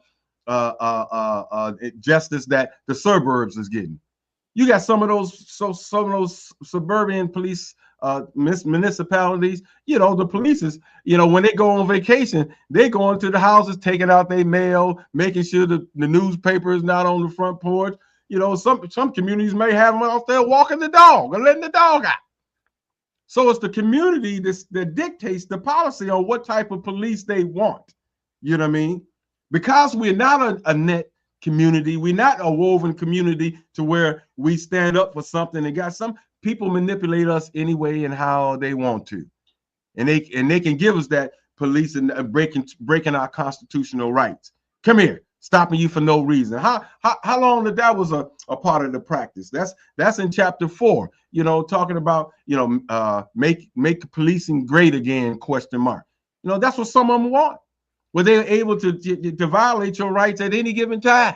Now they feel like with this little onset of bad press and some people talking community policing because some administrators are getting pressured about more oversight and stuff like that. A lot of them feel like policing is going out the window. They're retiring early, leaving retirement money on the table because it ain't the same no more. You know what I mean? They can't knock heads, and talk the way they want to talk to you and disrespect you the way it is now. Policing is, I remember one of the union guys said, that policing is going out the door. It's out going to the dogs. They can't police the way they used to. A lot of good police. That's what he said. A lot of good police work is not going to happen anymore because I just can't roll up there and stop Pookie and tell him to come here and go in his pockets anymore. I gotta respect his constitutional rights. Well, that's a problem for some folks. Well, the real question is, who's policing the police? Well, we know how that's been. Just look at what's going on, and just because of technology, that some of these events that's been going on is being checked. What if it wasn't no cameras? Wasn't no cameras so we'll have some good verbiage on what really happened when he did a averted move and the police wind up shooting him. And still, even today, they telling you don't believe your lying eyes. You didn't see what you saw there. Well, but that's the point, though. Even though the evidence clearly demonstrates guilt, you shot the man running away from you in the back. He had nothing in his hands, and you killed him, and then you still get exonerated. I mean, how did that just defies all logic completely? Hey, man, I talk about, I mentioned in the book too about, like I said, they're getting uptight about the changes in the rules and things and that. I said, we the cause for that. I said, where you think these new regulations come from? Bad police practices in the past. The chokehold. Guess what? That was a normal thing to choke you out until it became too offensive to the public. Oh, we got to change that rule. Shooting police suspects in the back. That used to be all right. Back when he was running and I shot him in the back. Bad police policies. How police are being oversight. And so many times the public has finally risen up and say, look, who's policing the police? He's bad. These folks did that and they're getting off. So policies isn't changing, and it goes all the way up into the justice system. So all these policies changes. They feel like more and more is getting taken away from them. They can't handle the business that they want. Beat up a prisoner and bring him into jail. Don't even take him to the doctor. All those policies, came about later on after bad police practice. Where do you think you get the whole concept of throwaway gun or throwdown gun? Where that came from? Who was doing that? Going around with an extra gun, in case you did shoot somebody, you can say you had a gun. Who's where that come from? Where that whole concept come from? You see, we have to ask those particular questions. And so again, now with all of that, with the onset of cameras and things like that and new policies, so a lot of police officers is, just lost a little bit gumption about becoming a police officers. And now they got to change. People don't want to change and don't like change. So I get into that a little bit. And, like I say in chapter 4, they want things to remain and go back to the way things were. So make policing great again. Speaking of making police great again, or policing great again, a few weeks ago, I ran across a bit of historical information, and forgive me for not remembering the brother's name, but there was a brother who was a sheriff somewhere down south. Mm-hmm. And it was an area that was infested by the Ku Klux Klan. And this brother, as a sheriff, recruited a bunch of brothers who were military veterans. And there were threats that were coming from the Klan. And all of a sudden, Klansmen started disappearing. Mm. And when they asked him what happened, he would just simply say, well, I guess he must have left town. Oh, you know what? I think I seen a clip of that. Yeah, I think I seen something like that. Yeah. Right. But I'm just thinking that, and I know there are probably some folks that are looking sideways right now, but I'm thinking, you talk about conscientious policing. I'm also thinking about responsible policing, when it comes to us, because he was in a situation where he took victimhood into victory. And the things that were plaguing us in that area, the injustices that we suffered as a result of what police officers who were Klansmen were doing got neutralized. You know, it's that whole idea of taking matters into your own hands.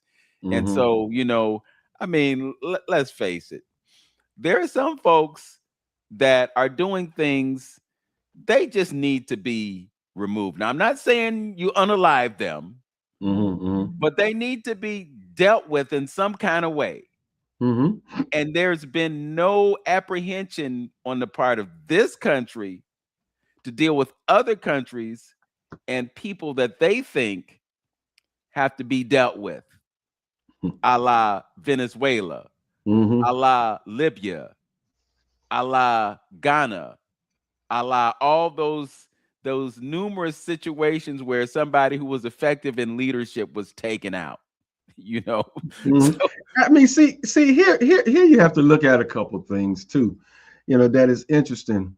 You hear the talking heads talk on these news shows, and they don't put a whole lot of emphasis on when they use and verbalize regime change or having somebody else, you know, they want to monitor somebody else having the capability of nukes.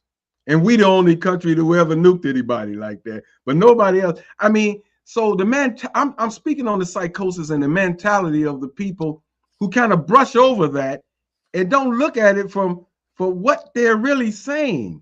It's okay. Who died and made you the boss that you can govern somebody else's country on who's the leader or what have you? Now it'll be another thing if you have been so pristine and you really believe in the democracy and treating everybody fair as equals and all these countries and saying, how you gonna talk about me and the way you treating people in your own country? What are you talking about?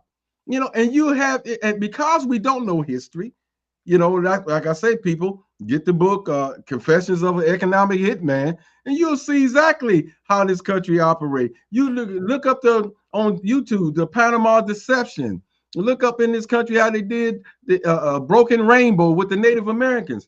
We've been doing some evil stuff for a long time, throwing the rock and hiding our hands on the auspice of some fancy words and democracy, and on the auspice of thinking that you're going out to help somebody. Oh, we helped them. And then we got to factor in the whole media rhetoric. I'll talk a little bit about that in the book about, you know, he's eating babies, you know, how they victimize, you know, a leader. They go in there and victimize, give him the bad press. So you could go in there and do what you want to do. He's eating babies. They treating the people wrong. They don't got to the point of hiring people to disrupt stuff. They don't got to the point of destroying and bombing their own facilities just to start a war to do something. See, history will give you all of that. And you'll see, if you don't know history, you be like a leaf on a tree. Wherever the wind blows, they tell you that stuff and you believe in.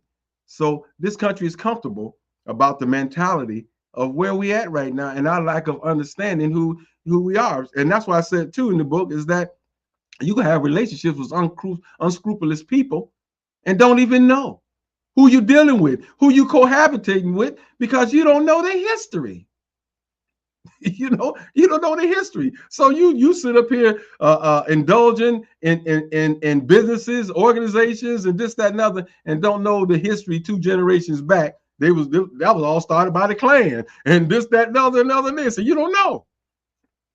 So it's yeah. Well, to your point, Brother Antonio, when you bring up the idea of not knowing the history of people, we have short memories. Yes. The president who was the president before the current president has quite a history.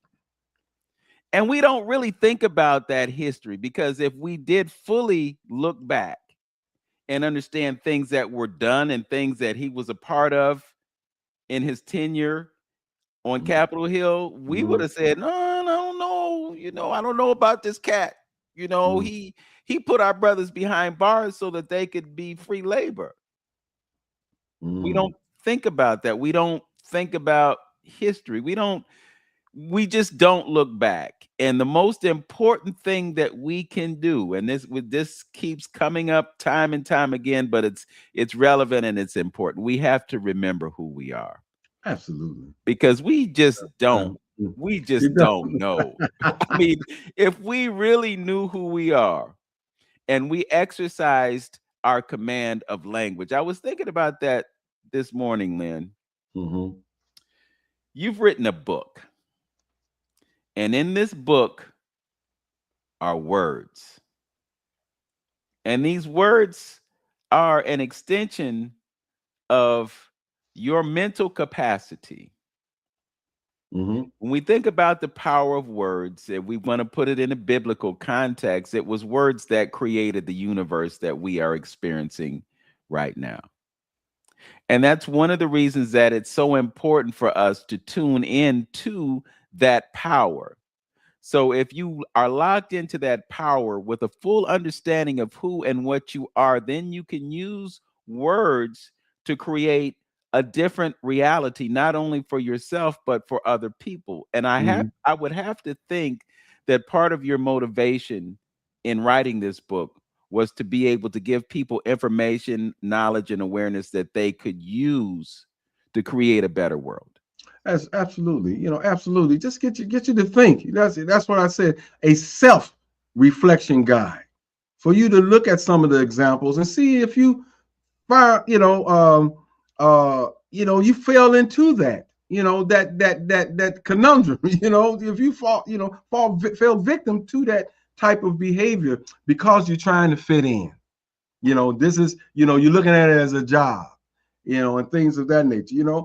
If we just knew, that history, if we just knew the history, maybe I'm hoping that we would respond better. I'm thinking about part of the title, form of a higher killing. The book I'm talking about.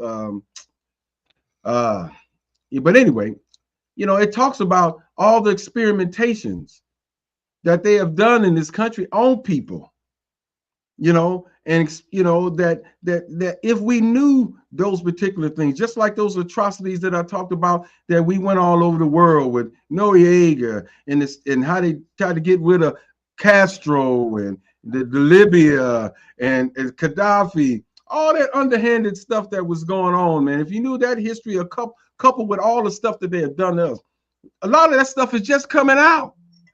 It's just coming out what has been done to us as people.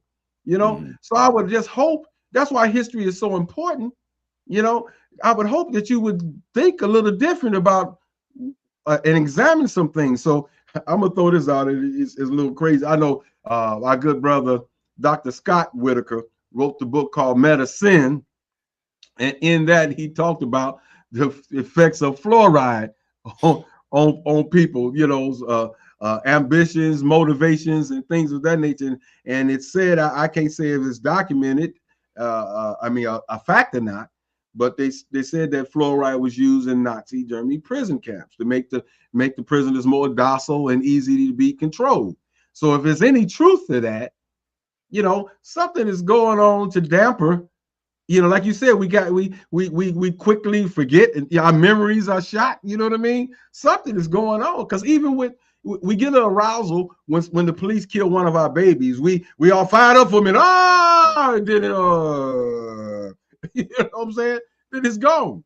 You know what I mean? So what's causing that? And we can't think for not one moment that ain't intentional. Just like when you go in prison, how they take away your sexual desire by giving you something to eat. Okay, then they inundate you with some stuff to take away some. So this man been experimenting for a long time on your biology, what makes you tick, on your melanin, and all the rest of that. Come on, y'all, let's wise up. I'm going to tell you, Brother Lynn, YouTube is dangerous because they're giving you so much information about history and how things work. I watched a video a few days ago that dealt with how bread was used by religion to dumb folks down and to take Mm, away their memory and to right. affect their thinking. Bread, Don't say. specifically wheat. And they were saying that the Mm, wheat can cause brain fog. It can actually mm, disaffect your pineal gland.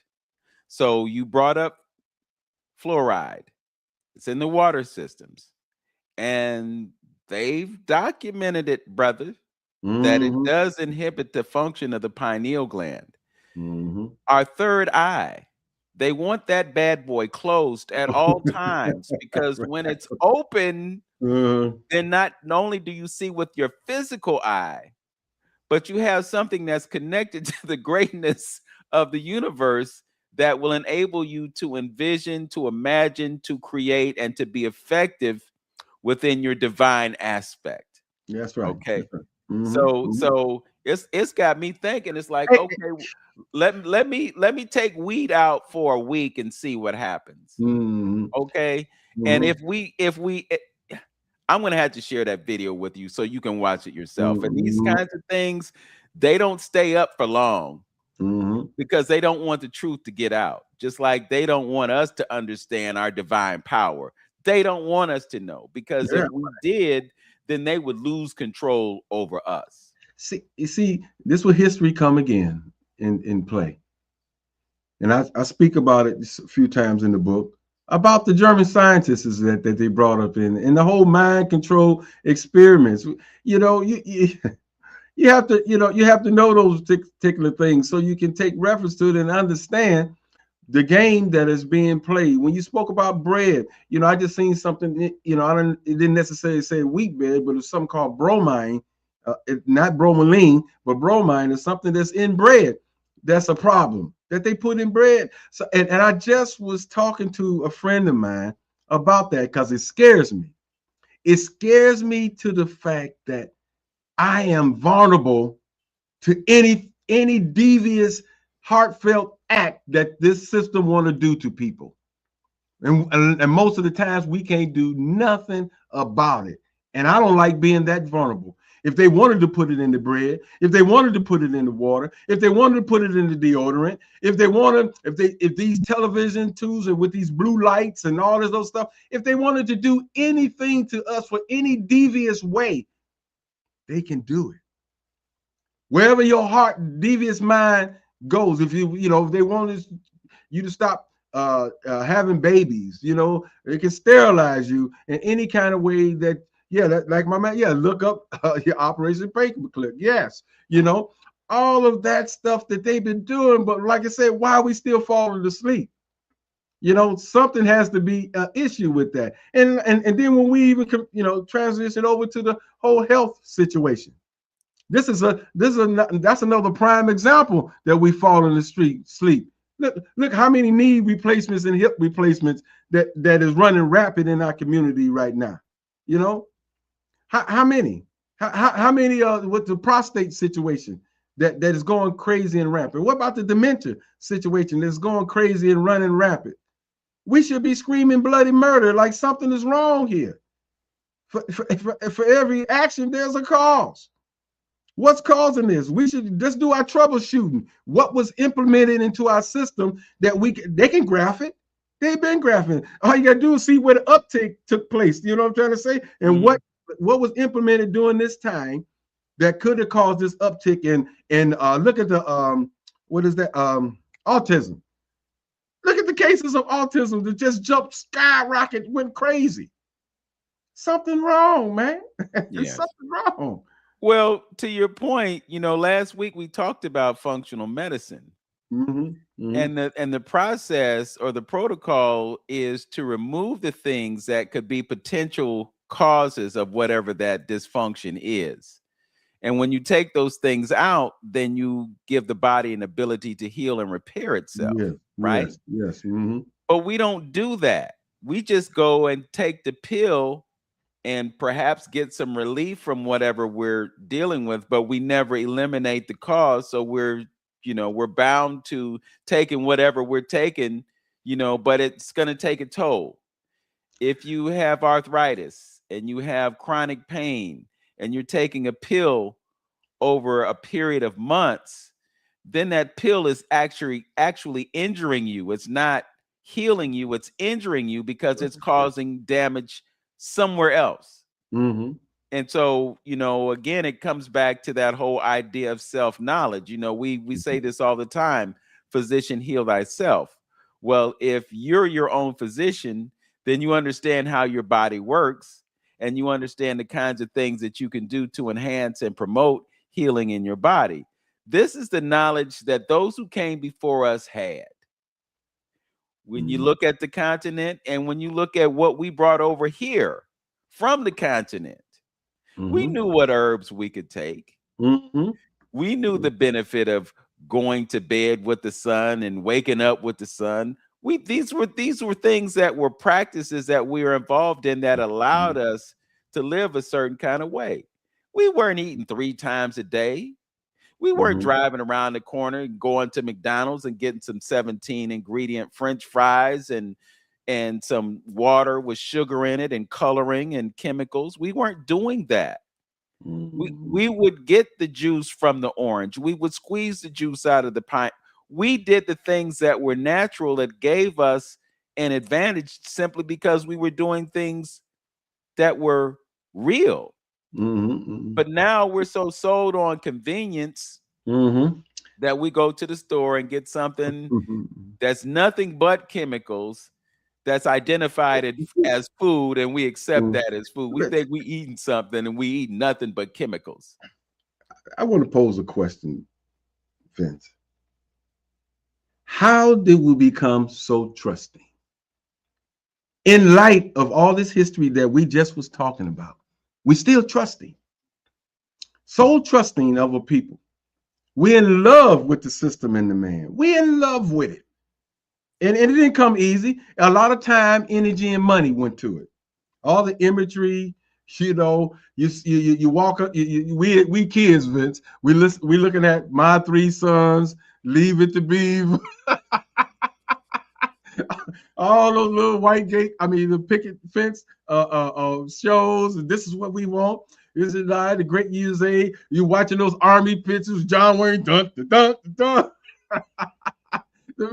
The man has worked hard and getting and stifling anything that showed Black folks in a positive light and winning and doing something. Even when we should be touting the stuff that we did, even when we lost, showing the courage against all odds, even though we didn't change the course of something, but the man stood up against all those odds and just still said, hey, I ain't bowing down. You might take me out, but guess what? You're going to take me out standing. Tell those stories. Where's those stories at? Oh, there are stories of folks who chose to take their own lives rather than to be oppressed to the extent that they were going to be oppressed. That's really taking power. That's power, you know. No, they want to tout the one that hit you with the master, don't hit me no more, please, master, don't hit me no more. I'll do anything, you know.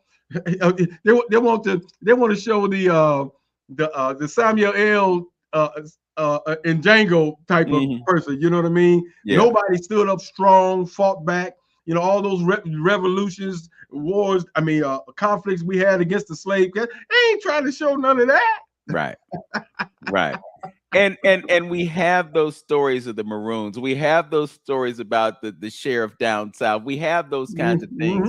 Those are the things that they keep out of our sphere of consciousness, just so that we don't get any ideas about doing something. You know, we don't exercise and take our power. That the greatest threat, and we've established this clearly, the greatest threat to the system of pseudo white supremacy is Black intellectualism. Yeah, absolutely. Yeah, you know, yeah. That's you know, and I if we are in this battle, you know, and not to diss the sisters at all, but you know, by looking at this country, let me say this: who's running the country? White men. You okay? Who is their greatest enemy? The Black man. You know what I'm saying? Who's the greatest threat to them? The Black. So you got two alpha in that position that you just saying. That's an alpha man who will be thinking about all that kind of stuff, taking power. They don't want no alpha man. So that's the intelligent man. That's the greatest threat. That's the greatest threat that he's facing. So this thing that this American experience that we are having right now, the conflict is between the alpha white man and the alpha Black man. Yeah. That's the problem right there. And then know? you have those hybrids. We talked about it earlier. We didn't go into any real depth about the hybrids, but check out Bobby Hemmett and what he said about hybrids, and you'll get an idea of what I'm talking about. Okay. Okay. Mm-hmm. Um, So it's interesting though. You know, like I said, so you know, I used to have some debates with my commanders and stuff. You know, people that was in community policing, they would know. I would be hours. We'd be after hours debating. Me and my and this is recent. You know, when I was on force. You know, recent debating about these particular things. You know, about where we at, and you know, and yeah, my point of view of you know what some of the problems is. You know, and it always led back to culture. You know, and you know, I remember one argument that they was talking about. You know, all the opportunity. That's what you heard all the time. That's what I was trying to get at. Oh, the internet is full of all the opportunities. All a black person had to do is do this and do that. It's right at their fingertips. And I said, you just proven my point. Success could be right at their fingertips. And why are they not doing it? What is the problem? Where's the psychosis coming from? What they won't take advantage of that opportunity. Something had to happen. Like I talk in the book about, you know, you got a string of people who you know, that's have military families, firemen and policemen. You got a long line of these people and their families. What was happening? What was happening? These people was coming home, talking to their kids, sharing stories about the job, you know, how to do this, you know, what they need to do if they're interested, you know, keeping their nose clean and things of that nature. Well, what people that was deprived of some of those things, what are they teaching their kids? How to get the free cheese, where to get, you know, how to get a crazy check, you know, how to, you know, where to get the free soup at on this day, and all it, you know, it's your environment and how you know, been raised and what's available to you at the time, you know, and that's why, you know, I have an issue with our talented 10, who's really not, you know, doing like what Dr. Whitaker is doing, putting out a school that is telling our story. You know, we got to start educating these kids about who they are and what they are. You know, they're not going to teach you anything that's going to help you come out of this fog that you're in. I mean, that ain't rocket science and understanding that. That's my point. That's not rocket science there. You know, what Malcolm said it a long time ago, you know, go ahead. Yeah, the operative word is we, not them. We got to teach our children. Absolutely. That's what it is. And, you know, we've been impaired by a lot of different things, but I think what has to happen is that, you know, just going back to the idea of spelling and the power of our thought and our words, we have to change that paradigm. You know, people they're quick to come up with an excuse, but we live in an age of information and we have access to it. And all you need is a doggone phone, and you can find out almost anything. And the children are aware of that too. So when they want to know something, you know what they do? They pick up the phone and they ask Gemini or Perplexity or Chat GPT or whatever the resource is, they get answers. And we can do the same thing. We can leverage technology to our advantage so that we don't have to be ignorant about things, or we can just be complacent and let them continue to do what they've been doing. But check this out, Vince. All that is about what is the purpose? There's a couple purposes of a teacher. One is to, you know, like as far as our ancient ancestors are concerned, they say that you got it already in it. So you got, you know, the teacher should be able to bring what's already in you out. You know what I'm saying? So that's one purpose. Another purpose is to motivate you and inspire you to do something with that knowledge that is embedded in you. You know, I can know how to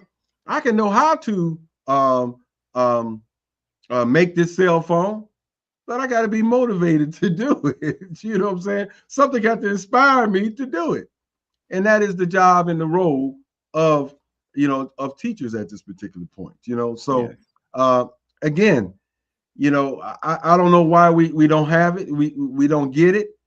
and that should be one of our major focus points. That's what Dr. Amos Wilson said. If we don't teach our children to fix our problems of the day, all you're doing is on that hamster wheel, repeating cycles.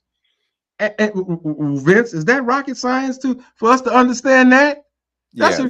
For our talented 10, our Cornell Wests of the world. Come on, man. Yeah. Well, truthfully, we do have young people who are thinking that way, just like the young person who figured out how to make plastic into gasoline so that he could power a car that he created himself. And he's just one of many that have that ability, who hasn't gotten the exposure or the attention that will let folks know. And then the other thing about those types of situations is that when a young person comes up with an idea like that, or let's say they came up with the idea for a car that didn't require gasoline, could run on water, could run on sunlight, could run on air, what happens to them? Yeah, absolutely. They represent a threat to the manufacturers who want to sell you a car that requires gas that costs $4 a gallon so that they can get rich. That's what the paradigm is. Absolutely. I just wanted to hit a couple of things that you have in your book outside of the chapters, because you've got some bonus chapters in there that perhaps relate to community policing or perhaps not. But I want to put these things out here perhaps as an inducement for folks to check out your book. You've got a bonus chapter, things that make you go, You got the God complex, a little fact check about our religion, are we sleepwalking, and the motherland mystery. So quite a bit there in just those 5 things. And I know we've probably talked about some of them on in the program already, but I want to give you a chance to wrap things up nicely in a bow and make that pitch to those who would be interested in You're right, conscious policing, to be or not to be, by Mr. L.C. Hampton. Yeah, like I say, it's a book of years of my observations and through the police department. Like I say, it's just a microcosmic situation of we all doing what we're doing and seeing in other industries. We have to take control, and we got to understand when dealing with our people, what's going on and where we are coming from. So and this what this book is about, and it gives the community as well an inside look, of some of as far as the police culture is concerned, and what some of the people be thinking, the police officers think, how they react and respond to certain things, because they grow numb. It's a point where I say we need to be human beings again.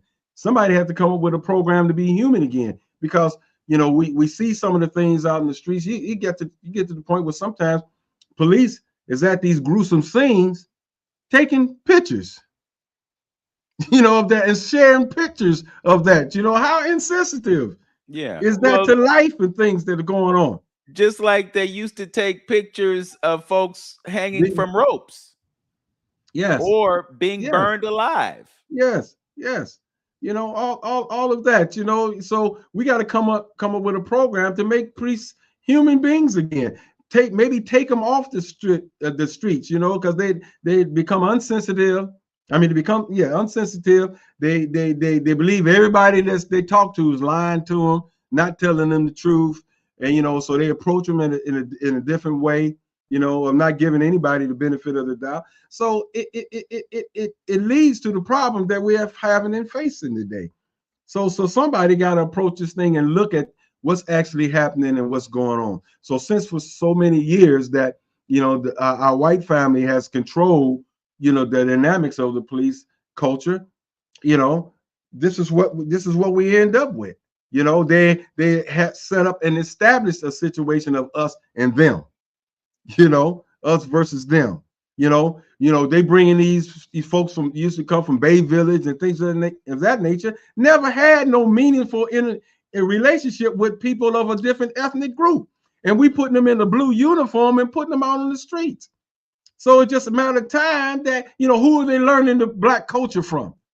From what they seen on TV, what their co-workers telling them, so it's a matter of time that, or it could be that, we're just lucky that they don't get killed or they kill somebody else before they become acclimated to the culture and understanding that everybody wearing a hoodie is not a criminal, and they all hyped about, that whole situation. So that's why we need to get involved. So like I said, this book it takes you down memory lane, it takes you through history. It gives you some examples of me proving my point on why I say what I say about some of the things of where we're at.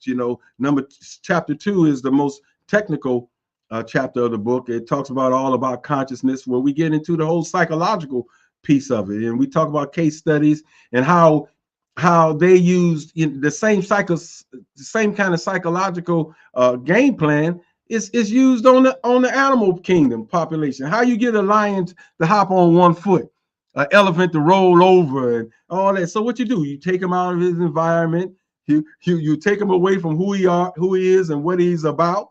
You know what I mean? And now he's dependent on the same people that held him in captive to eat. So now you make him vulnerable to you, and then now you dancing, you rolling over, you hopping on one foot, because now this is the system of the man that is feeding you, and you got to cooperate. So you wind up losing yourself. So that's what chapter 2 kind of gets in. So it was just a lot of my observations and the things that I put together over the years, and some of the people that I've rubbed elbows with and brought to town, and it's a collaboration of that, and I think each chapter would bring you a different flavor and a different way of looking at things. I guess maybe that's how all books do, but I think each chapter is a illustration in a book of its own. Okay. Getting text messages, and we've been getting messages on YouTube, and I just wanted to share a couple of thoughts that came to us from Robert Allen before we sign off. He says, observation, the missing depth of consciousness, and the marginalization of Black leadership. In the ongoing struggle for true economic and cultural liberation, there's a persistent lack of deep collective consciousness, one that goes beyond the surface level engagement of talented Black intellectuals or token programs. Many are often caught within a framework that keeps them as gatekeepers, performing prescribed roles that serve the status quo rather than challenging it. And I think that's kind of what you were in, as being a conscientious and a conscious person in a field that doesn't really advocate folks being compassionate, conscientious. Absolutely. Okay. Well said. He says the solution lies in awakening a higher level of consciousness, one that recognizes the importance of true leadership, cultural integrity, and economic independence. We must reject superficial engagement, challenge the gatekeepers who uphold the status quo, and elevate authentic Black leadership rooted in self-awareness, community accountability, and spiritual strength. Simultaneously, the true Black alpha men, the authentic leader, protector, and provider within the Black community, has been marginalized, minimized, and neutralized. Historically and currently, Black men who embody strength, integrity, and leadership are ostracized, vilified, and rendered invisible. This systematic suppression aims to neutralize the most potent forces for genuine change, those who can mobilize communities, inspire self-reliance, and forge a new path. I'm gonna leave it there. Yeah, that's it, and that's a lot of what the book is talking about. Absolutely. Yeah. It's a lot of what we have been discussing today. So I'm just gonna let those words resonate and leave you with that. Congratulations on getting the book out. It's not a small thing. For those who are not aware, it's called Conscious Policing: To Be or Not to Be, a conscientious self-reflection guide for Blacks in law enforcement. And you can get this book on Amazon. Yes. All right. Any last words, brother? No, I think we said enough. And support. I think you can get something out of the book. I really do. And it may validate some stuff that you already know, and there's some things in there you might not know. So I think it's a good read. Take your time. You know, it got quite a few pages in there. You know, but it's good reading. I told them to make the font just a little bit bigger so older eyes can can read it. And but you know, it's over 360, 70 pages or whatever. But I think it's a lot in there. So you know, just do yourself a favor. Go ahead and get the book. Okay. Well, I've done my part. So it's on y'all. Okay. Right. I also wanted to let you know that our friend in North Carolina, Roberta Gabriel, told us who that sheriff was. His name was Lucius Amerson, Amerson. Okay. Look up the story. It's Lucius D. Amerson. Okay, good. Yeah. Yeah. It'll make you proud to be a black man when you see what this brother did. You Yeah, he stood up strong. We need some more brothers like him in police departments so that we can police properly. Okay. All right. Yes. With that said, as always, you can join us right here on YouTube and Facebook for 360 Info Network. We are on the air at 11 a.m. on Saturday mornings, AM 1490 WERE. If you are with us today, go ahead and hit that subscribe button. If you're on YouTube, hit the like button, share this with someone else. Join us every week because we bring you vital information that will uplift our community and restore a sense of culture, history, integrity, self-awareness, knowledge, and most of all, Black love, y'all. As always, know yourself, love yourself, be yourself, make today your absolute best day. Peace. Peace.